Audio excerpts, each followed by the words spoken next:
Welcome. You are listening to the Play Big Queen podcast. This is for you if you are a woman who is an entrepreneur, business owner, professional, leader, or someone who is deeply committed to personal growth, self-improvement, transformation, and living authentically. This is especially for you if you have an invisible disability, whether you are diagnosed, undiagnosed, self-diagnosed, or late diagnosed, and you are working on reclaiming your neurodivergent identity, rebuilding confidence, learning what works for your unique brilliance while breaking free from small people-pleasing conditioning. If you are a visionary change maker interested in advancing your leadership and creating success on your terms, and you want to leave a legacy, if you are navigating disability or neurodiversity as an individual or as an ally, and you are looking for a supportive and inclusive environment to thrive, then this is for you. I am your hostess, Kate Bailey. I am the Play Big Queen. My name is my title and a command for all women. Play Big Queen. I invite you to claim this title for yourself and coronate your Play Big self too, if it serves you. I am a business and embodiment mentor working with women who are ready to rise the fuck up and be your bold, beautiful, sexy ass self, start and grow your big, bold vision, and claim that you too get to have your boldest desires. I am the creatrix of Kate Bailey LLC, which provides coaching services, educational courses, products, and experiences that promote success in neurodiversity advocacy, women's empowerment, embodiment, entrepreneurship, and business to serve women on their transformational journey. To learn more about my company offerings and to get on my email list, go to xxxkatebailey.com. If you would like to learn more about my work, my personal values, my mission, and my community, make sure you catch the last 5 minutes of this episode to go deeper and learn so much more. On this podcast, sometimes we will have guests. Sometimes I'll do solo episodes, but every single time you listen, you will expand. So get ready. It's a new era for women on the Play Big path. Long may we reign. Hey Queen, you are listening to the Play Big Queen podcast, where we don't play small, we don't tone it down, and we don't pretend to fit in boxes we were never built for. Hi, I'm Kate Bailey. I wrote a really informative post on my Facebook page this week about performative inclusion versus authentic inclusion in leadership. And I said I was going to turn it into a podcast episode for this week, and I did. But I also operate in the neurodivergent time zone, so I almost forgot that I wanted to do a Mother's Day episode. Also, my sense of time has been a little bit off. I've been sick this past week. You can probably hear it in my voice. I have a sore throat, and I've been a little under the weather. But I started to remember that I wanted to do a Mother's Day episode when my husband Tony and my stepson Jair gave me my Mother's Day present. They totally surprised me. I didn't see it coming.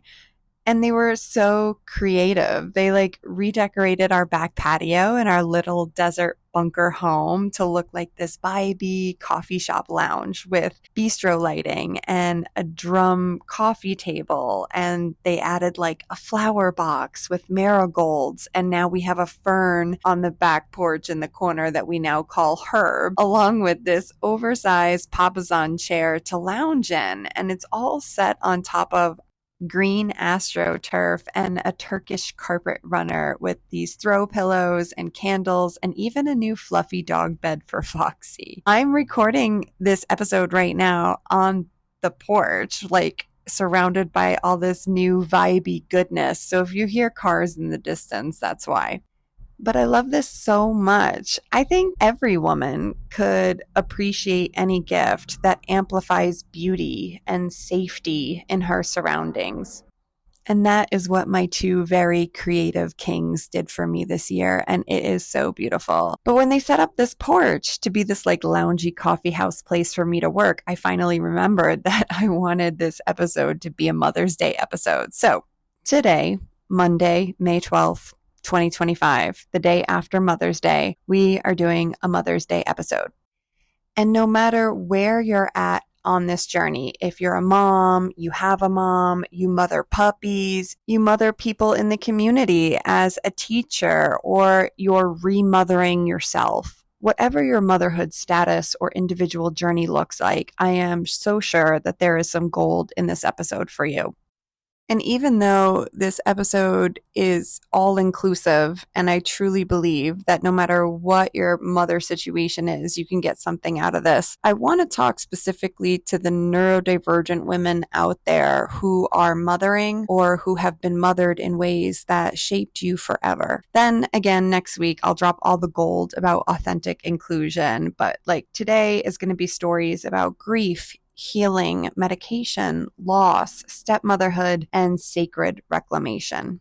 This episode is especially for you if you've ever wondered what it means to be both deeply sensitive and wildly capable, to carry others while still reparenting yourself, to hold the weight of invisible labor while breaking generational patterns in real time. And we're also going to talk about something that's rarely talked about plainly: how hard it can be to be a woman, a mother, and neurodivergent all at once. ADHD alone can impact time, attention, emotional regulation, and sensory thresholds. And the layers of patriarchy and motherhood expectations, that creates a perfect storm of pressure, overstimulation, and deep shame. So let's unpack this. Again, I am ADHD. My relationship with my mother growing up was complicated. She used to say that my brother would cry about getting on the school bus, but me, I was like, bye, see ya. I was independent from jump and always ready for the next adventure. I didn't want to be tied down or held back, especially by sentimental moments. I think my mom saw me as strong and self-sufficient, and that's the story I got too, that I didn't need attachment in the same way, that I liked being alone, and that I was different. Of course, my mom tried to understand me, but I think we just spoke different languages. We were on totally different wavelengths. And I had huge sensory challenges that often led to frequent meltdowns. I hated wearing tights and shoes and all the traditionally female type of garments. I hated getting dressed. It felt like a battle. And I walked and I talked early. I was highly intelligent and verbal. They called me Motor Mouth as a nickname. At one of my own birthday parties, I remember spacing out soda bottles exactly equidistant apart, locked into a hyper-focused trance.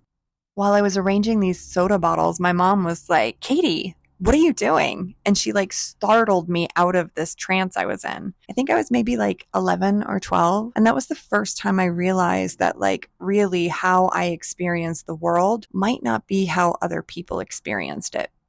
And I learned very early on that my sensitivity, my bigness, my voice needed to be quieter.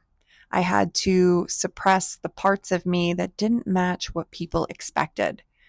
My love of being alone, my need for space. I learned to perform connection even when it drained me. And I carried those moments in my body for a long time. I carried the pain of being misunderstood by adults well into adulthood until I did the actual embodiment work around that. I carried the pain of being labeled too aggressive by other parents who didn't understand my hyperactive behavior. I carried the pain of having to push myself to be social, even when it would cost me everything. When I became a stepmother, I knew I had done a lot of emotional work. I had really come into like my emotional maturity. I understood how my meltdowns and emotional waves worked. I had learned to regulate my emotions and to listen and to guide and to lead. And I was able to pass that emotional understanding and maturity down to my stepson. I was able to show him that it's not about how book smart you are while going through school, but how much you can stay regulated and how willing you are to take the lead and go that extra step. I was able to also model like how to include yourself and how to celebrate yourself, even if people aren't available to celebrate with you. My stepson, he just graduated with his associates from college, and it was a challenging journey for him through school, one that I deeply relate to. And I could not be more proud of how emotionally resilient he has been to not only get through school, but to get all the way to the end and celebrate and surprise himself with what he is capable of every single step of the way. There are places in parenthood where I really thrive because I have interpersonal gifts and because I've done the work to be emotionally regulated and self-led. But there are other areas too, especially as a neurodivergent mama, where like the sensory overwhelm, oh my gosh, that is so real. Like sound doesn't always bother me, but when it bothers me, it really bothers me. And it's so strange because I can never tell when it's going to be one or the other, right? Like sometimes I stim to music, I play music really loud on repeat, I dance around to it, but sometimes I need total silence. And living in a household where there is a shared sound space, it's such a challenge for me, even if I love living with my family and all the stuff that comes with it, like seeing the people I love the most first thing in the morning, right? But like the sound aspect is really hard. I think in order for me to like be at my most regulated, I need like a room to myself where I can dance and turn up the music or be quiet and journal. And it's got to be like a big open space, right? ADHD also makes things like meal planning, cleaning routines, and staying on top of school schedules really, really hard. The executive dysfunction is real, like I do okay with the organization piece because I think the autistic side of me is very much like I have to have things organized so I can visually navigate my space so it doesn't get overwhelming. But the executive dysfunction is real. Like meal planning, self care with food, it's a challenge. Now, my husband, he is fully present and the main parent, but because women are conditioned to be the default parent, the default emotional regulator, typically the default everything, even if he's super active, there's like a huge weight of expectation as a female being a parent, right? And when you're neurodivergent, the weight of that often becomes unsustainable. When we start thinking about like cultural pressure to be the perfect mom, I'm sure some people out there listening are like, oh yeah, like being the perfect mom is like such an added pressure. But for me, like, I'm not here for that. Like, I actually don't fucking care. Like, that version of motherhood doesn't even feel like it applies to me. Like, I will never be in any type of competition to be the perfect mom, right? Being a good mother to me means modeling rest. So your children or the young humans that you are raising know that they can rest too. Being a good mother means taking time to myself and like modeling how to express needs, consent, and boundaries. Being honest about my sensory challenges so we can destigmatize them for the other neurodivergent people that I live with. Showing my stepson what emotional leadership looks like by living it and not by faking it is good parenting.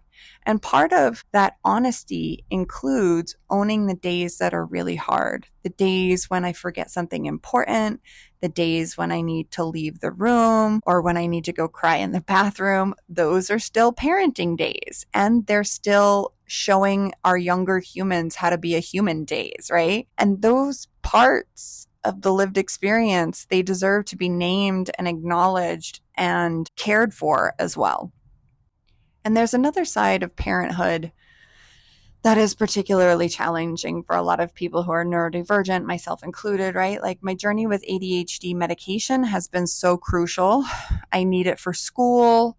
I'm back in college at 44, and without it, like I really struggle to process information in a way that sticks on a timeline that works for traditional education. So when I take medication, whether it's stimulant or non-stimulant, it helps me keep up with a timeline that just like is not native to me, right? But something that sucks is I can't take ADHD medication while pregnant or while trying to get pregnant. And I would love to try again for a baby. I've had, again, 2 miscarriages. But the idea of doing school and running a business and trying to conceive all without medication, that is very overwhelming. And if you're neurodivergent and you use supportive medications that actually work for you, you know what I'm talking about. Sometimes, too, I mean, medications can work for maintenance on an ongoing basis, but sometimes the medications that I use are just for while I'm in school. And it's always under the care of a therapist. And during those times, the medication empowers me to push past my baseline capacity because that's what medication does, right? In a system that wasn't designed to be flexible, accommodating, or honoring of an individual person's pace, medication helps supplement so I can put my attention in places that empower me to show up in ways that are essential for survival in those systems that weren't designed with me in mind. I can stretch into new levels of functioning, whether it's in school or in motherhood, but like my body is always going to demand a recovery period after a sprint on a timeline that is outside of how I naturally work, which is why starting a business that works with how I work was so crucial. But like going back to school to learn things that help me grow my business or truly deliver on what I am meant to do in this life, traditional education and getting access to that information is important, but it still works on a traditional timeline. And so the paradox is sometimes you have to work within a system in order to transform it. And when it comes to fertility, my body has held a lot. I know a lot of women experience this through motherhood, fertility journeys, being neurodivergent, or being like, in my age range. I'm 44 years old. Again, we do things sometimes on a different timeline when we're neurodivergent. And again, I had 2 miscarriages. And as someone who's neurodivergent, that experience was intensified. I feel everything very deeply, like every shift in my body, every wave of loss. But I also have this like logical way of understanding death and relating to it. I see it as a natural, beautiful part of life. So I didn't like spiral emotionally in the way people might expect. I felt the grief. Yes, I felt the disappointment. I felt the loss of potential, but I also understood that sometimes nature just doesn't go how you want it to go. What was hard was not just the miscarriage, but the narrative I had to rewrite as someone who is socialized as neurodivergent in an ableist system. And if you're neurodivergent, you know which narrative I'm talking about, right? The one that says, first, you couldn't finish your degree on time. Now you can't carry a pregnancy either. You're having a failure to launch moment. You're having another milestone pass you by that you're not a part of. I had to really fight the lie that became embodied as a false truth because of internalized ableism that said that my brain and body was somehow broken or that my timeline was wrong. When what the actual truth is our systems in society aren't built for neurodivergent people. We are asked to meet timelines that are unrealistic or don't reflect our reality or support our bodies in healthy ways. And when we don't meet those timelines, the world tries to convince us that we are the problem. I really wish doctors, therapists, loved ones, anyone understood that for neurodivergent people, time just works differently. Recovery just works differently. And I needed more time physically after my miscarriage. But mentally, I processed it quickly. Again, that's the paradox of being me. And I just want to make some space for that, to be a person of paradox, to be a complex neurodivergent woman navigating motherhood. But when I stepped into stepmotherhood, I did it like I do everything. I went in head first, no looking back, heart wide open. I didn't have fear. I had a love and a willingness to learn as I go. And I felt capable of figuring it out. And the role of guiding, loving, teaching, supporting, it came very naturally. I stepped in with full presence. I was there for the conversations. I was available for the growth. And I just love them. I think that's half the battle in parenting, is just loving them and letting them see you love them, even if imperfectly. But, being neurodivergent in a blended family came with a lot of landmines.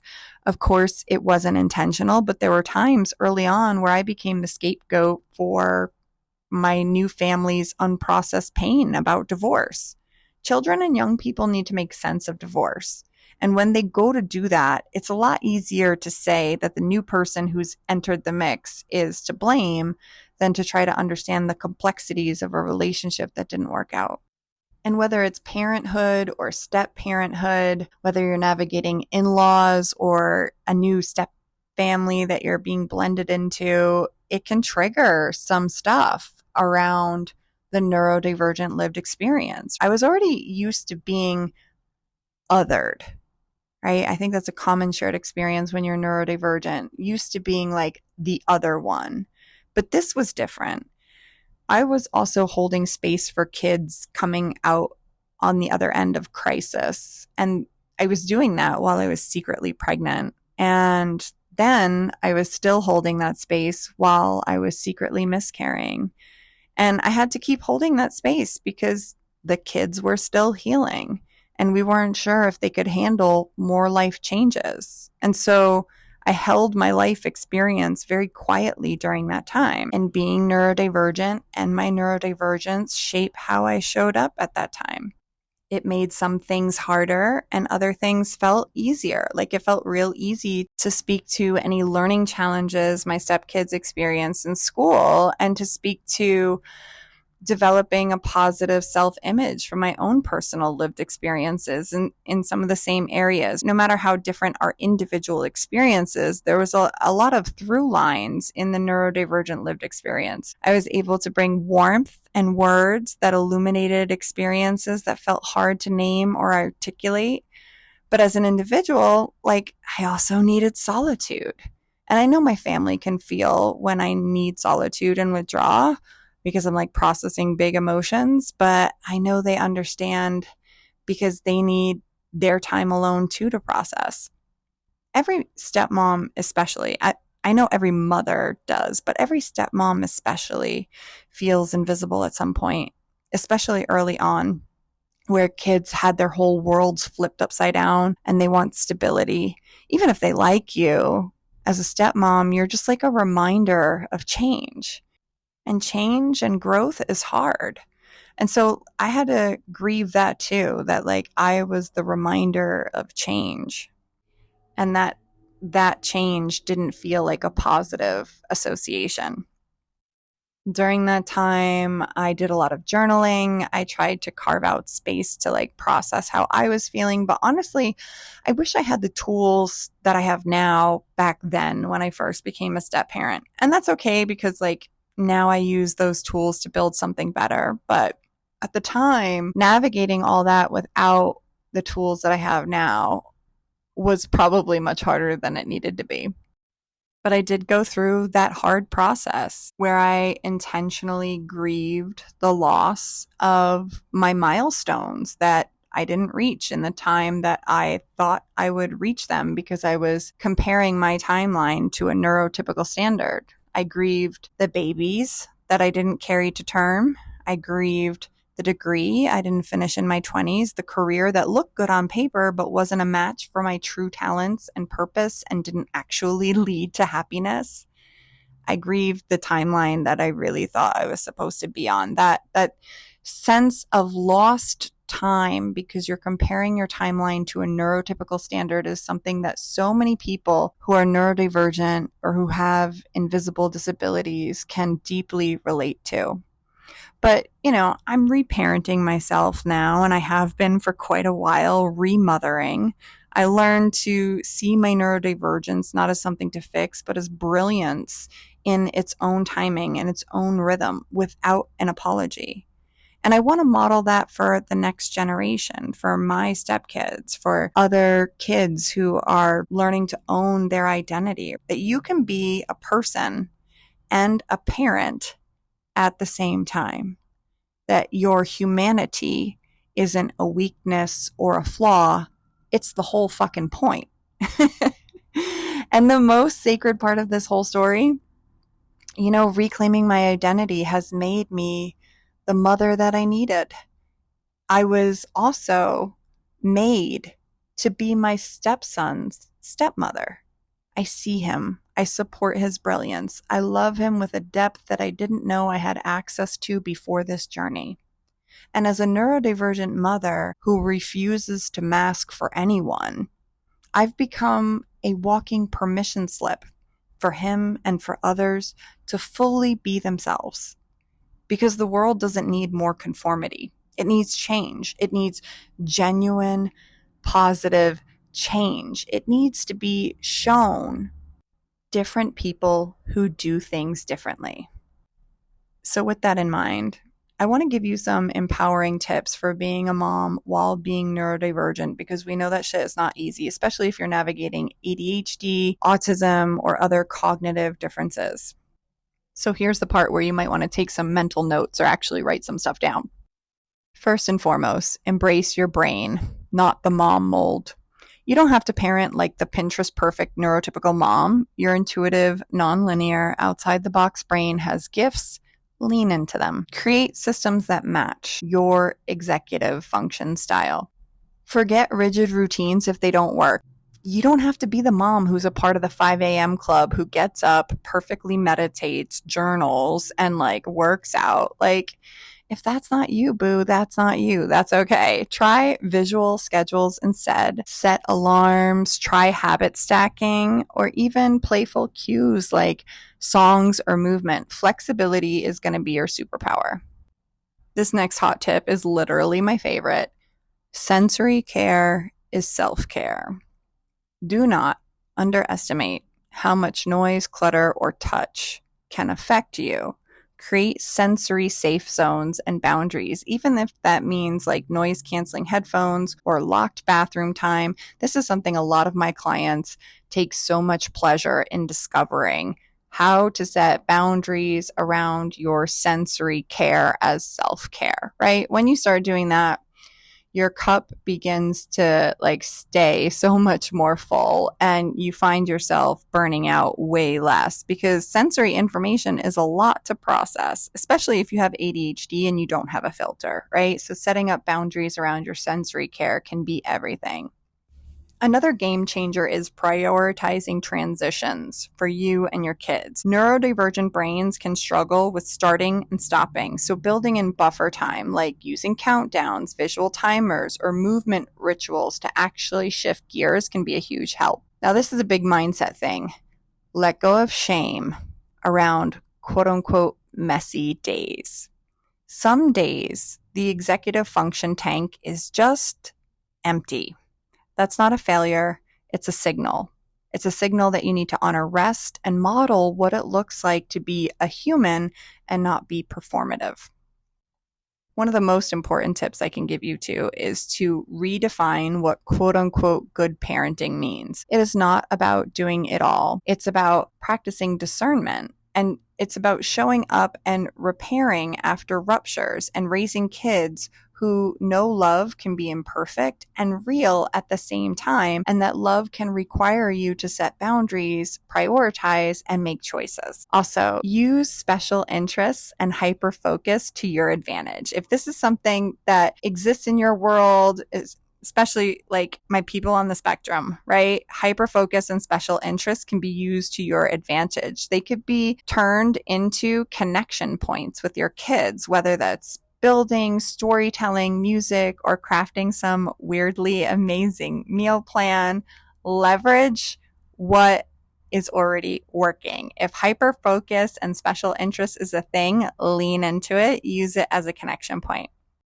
Another big tip is asking for help before you are actually drowning. You do not need to be at the point where everything is like a 5-alarm fire to ask for help. You can ask early to avoid burnout and to practice burnout prevention. That might mean co-regulating with your partner or even a friend. It might mean asking your child for patience. It might be tapping into your community. Interdependence is a strength, not a failure. Fostering healthy interdependence and healthy co-regulating is very different than codependent behavior. So don't be afraid to ask for help way before it becomes a crisis. Also, practice self-forgiveness like it's a daily vitamin. If you are popping vitamin B and taking like your magnesium on a daily basis, you should be popping self-forgiveness along with it. Neurodivergent moms often carry layers of internalized guilt. Mistakes do not mean you're broken. They are opportunities for repair and deeper connection. They are opportunities to let your human side show. And then last but not least, make space for your own identity. Being neurodivergent means your needs got sidelined probably very early on in life. Reclaim your sense of play, your passions, your desires, your time. Your kids benefit from seeing you in your joy, in your aliveness, and actively creating your life and going for your desires. And as we're ending all my tips on the subject of identity, I want to share an open letter that I wrote a while ago to women seeking to reclaim their neurodivergent identity, and I believe it's especially potent for neurodivergent mothers. This is an open letter to women who feel different, not included or othered in your families, schools, at work, in your communities, or by society at large. I hope you come to know your brilliance. I pray that someone comes along and shows you that there is power in your otherness. I pray you find an environment where if you wanted to, you could come up for air. I pray that the pressure of trying to shove your bigness into the small boxes of mainstream understanding is relieved by the realization of your greatness. I pray you acquire the know-how to stop overthinking, to stop needing to explain yourself, and to get into your body and allow yourself to feel the power of your own presence. I pray that you have spaces that allow you to explore your own authentic expression with wild abandon. I pray you have the courage to seize and create opportunities for the kind of self-acceptance where you fully own and embody both your otherness and your place in community with women who are born to lead like you. I pray that someone sees your beauty, your genius, your power, and that you allow it to be a mirror and allow that to grow within you and to be nurtured by well-equipped and well-intended humans. I pray you practice self-inclusion and include yourself in all the joy and pleasure this world has to offer. I pray you do the hard work of actually acting like you deserve patience, support, and love, because you do. But most of all, I pray you come to know your brilliance and stay forever in that knowing.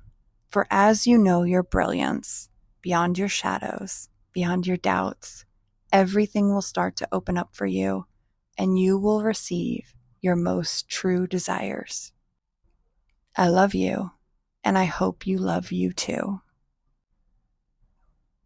If this episode touched you, please share it with someone who needs it. Tag me on Facebook or Instagram at PlayBigQueen and let me know what landed for you. And if you're navigating neurodivergence and motherhood in any form, you are so not alone. You are building something radical, and you belong. Oh, and by the way, if you are going through a transformation and you are stepping into new levels of leadership in life, love, or business, I have got a couple rare spots open in my Play Big Queens accountability program. This program has been running for 3 years, and it is for you if you are a woman who is tired of trying to hold it all together by herself. This program is for the one who knows she is brilliant but burned out, and you would love a place to be real while making moves forward, supported in a community of women who get it, where you get to be your full self in your full range while getting strategies to hit your biggest goals. The Play Big Queens accountability program is for the woman who is done shrinking, done masking, and ready to be held in a space where radical self-trust meets practical momentum. In this program, we don't just make to-do lists, we build self-led systems that honor your brain, your body, and your bigness. This isn't about fixing you, it's about backing you. And it's incredible how things start transforming quickly when you slow down and let yourself be supported by people who understand how you work and take your big, audacious dreams seriously. If you've been waiting for the right time to finally play big, but from a place of more ease and flow, this is your sign. You can email me at info@playbigqueen.com or go to playbigqueensaccountability.com to join. It would be an honor and a pleasure to support you. Okay, that's it for this episode of the Play Big Queen podcast. Thank you so much for sharing your time with me. As always, eat the fruit, spit out the seeds, take what nourished you, keep what resonated for you, and leave the rest, because ultimately, you know best. This episode is over until next time, but we can keep this thing going. Go to xxxkatebailey.com, scroll to the bottom where it says join our community, and get on the email list to get all the juicy details about all my offerings and where Play Big Queens play together online, on social media, and in person. We've got a tight community of women claiming their boldest desires, celebrating wins, playing all out, fiercely standing for each other, and going higher together. Go to xxxkatebailey.com, put in your email address, and confirm your subscription. Once you're in, you'll get all the juicy guides, tips, and inspirations, and you get notified first about all the offers we have for all the big stuff we're doing over here. Go to xxxkatebailey.com to stay in the loop. That's xxxkatebailey.com. If you like what you heard in this podcast, subscribe, share it with your friends. And if you got something from this, I would appreciate some reviews and ratings. When you take the time to review the podcast, it helps our podcast get out to more women who need it.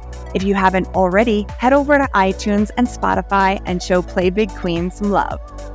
Also, I want you to know that my door is always open, and I will always make space for you to be heard and to honor your experience. The views expressed in this podcast are through the lens of my personal identity and my own lived experience. I am a European mix, Mediterranean mutt who is an Italian, Sicilian, cis heterosexual woman born in New York, experiencing the world in a white body as a multiply neurodivergent who lives in a neurodiverse and racially blended family. And like everyone else, my one single perspective comes with its own limitations. I have done personal and professional work around anti-racism, diversity, equity, equality, and inclusion. I am not a therapist or doctor, and any coaching or advice cannot take the place of professional medical, mental health, or healing help. However, that being said, what happens in my work is often a very powerful, additional, supplemental, or alternative way to heal around identity work, mindset, and emotional wellness. Although I am not a licensed therapist, it is worth noting that in addition to being a mentor, I am trained and certified in emergency medicine and response. I have rendered care to over 20,000 patients in the course of my career. I have taught over 15,000 students, many of which had learning disabilities that were undiagnosed and came from diverse cultural backgrounds. I was also a private health college adjunct professor who was responsible for training medical professionals on how to respond to trauma and behavioral emergencies. If you approach me with any concern, you will be met with professionalism, compassion, tact, understanding, support, and a readiness and a willingness to advocate for your needs. That being said, sometimes I just get it wrong. I am a human being on my own growth journey after all. When I mess up, I'm always available for a courageous and crucial conversation that makes way for growth and healing. Your experience and voice matters to me. I sincerely welcome any feedback you feel called to share. You can email your comments or concerns to info@playbigqueen.com, knowing that I am open to having any and all crucial conversations needed. Okay, remember, you are brilliant. Celebrate yourself, value your own unique way, and honor your own timing, because you can totally create a life and business that feels good and is successful on your terms. Remember to release expectations of what you think your play big process should look like, and be willing to do the work that needs to be done to play big. But most of all, when you come face to face with your boldest desires, remember to trust yourself and play big, queen.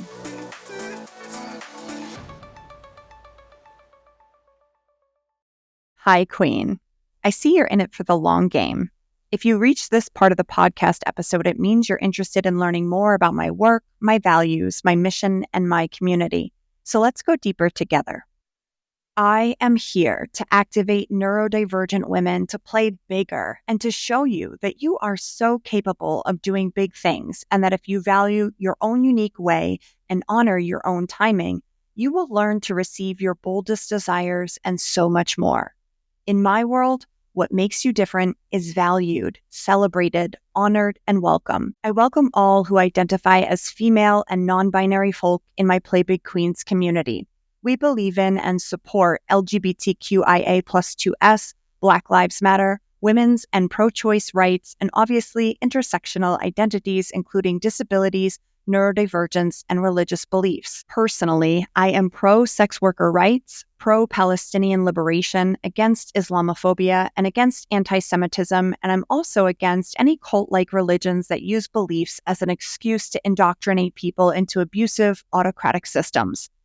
Like many neurodivergent people, we have big hearts and a strong sense of social justice around here. You are encouraged to stay and play in our Play Big Queen community if you share these values. For those who find the word queen does not resonate, perhaps because of imperial associations, the Play Big Self archetype can take any form, and the invitation and activation remains the same. To learn to embody your Play Big Self, to operate from love instead of fear, to go on a Play Big journey in community because you know that no Play Big queen can truly play big alone. To decide to cultivate the courage to use your voice, unmask, reclaim, embrace, and embody your brilliance, and create a life and business that works with the unique way that you work. Through this work, you will come to know the truth of your brilliance deeply. And as you come to know your authentic self, more and more will begin to open up for you. Knowing your unique brilliance will lead to great success and true belonging. In this world, we take the pressure off and learn to step off the traditional path so you can blaze your own trail. My mission is to get you motivated, inspired, and equipped to get into massive action and go on your very own Play Big journey. My mission is to empower at least 10,000 women to fully step into their Play Big self by offering healing, transformative, inclusive, and neurodiverse affirming coaching and content. Through innovative coaching programs, courses, and masterclasses, we provide the tools, support, sustainability, and community needed to help each woman embrace her unique path to confidence, success, and meaningful impact. If just 10,000 women with invisible disabilities and their allies were empowered with neurodiverse affirming and inclusive communication to express their unique brilliance, step into their authority and autonomy, and lead, the world would experience a profound shift towards inclusivity, innovation, and empathy. These women would break through societal limitations, modeling resilience, creativity, and strength of diversity. Their voices and perspectives, often shaped by unique experiences with challenges and perseverance, would redefine business leadership, inspire systemic change, and create spaces where diverse ways of thinking are not just accepted, but celebrated. Industries and communities would become more accessible and inclusive, with practices that honor varied ways of working, communicating, and achieving.